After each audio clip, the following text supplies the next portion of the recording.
Chi Filomeno ibinuking kung paano pinaghahandaan ni Catherine ang pagdalaw sa bahay nila ni Alden Richards. Aliw nga ang napakaraming netizens sa naging pagsuporta ni Catherine Bernardo sa naging concert ng kanyang kaibigan na si Darren Espanto. Bukod kasi sa naging performance ni Darren ay agaw atensyon din ang kagandahan ni Catherine noong gabing yon dahil simpleng-simple lamang siya, kasama rin ang kanyang kaibigan at close friend na si Chi Filomeno.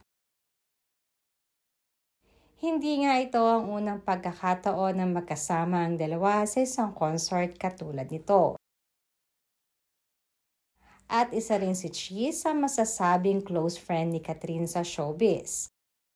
Matatandaan pa na isa si Chi sa mga unang dumipensa kay Catherine sa naging hiwalayan noon nila ni Daniel Padilla.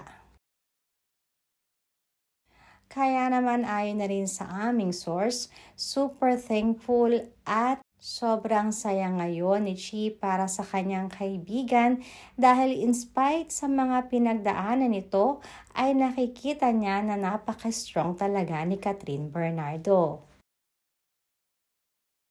Kaya naman hindi na rin napigilan ni Chi at nagbigay ito ng kaunting detalye at tuksuhin ang kaibigan sa mga bagong ganap nito sa kanyang buhay.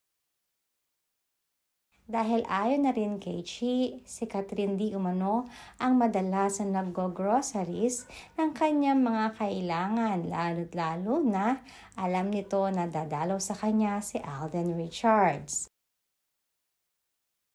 Ume-effort din talaga si Catherine sa pagpe-prepare ng mga kailangan niya pag pupunta si Alden.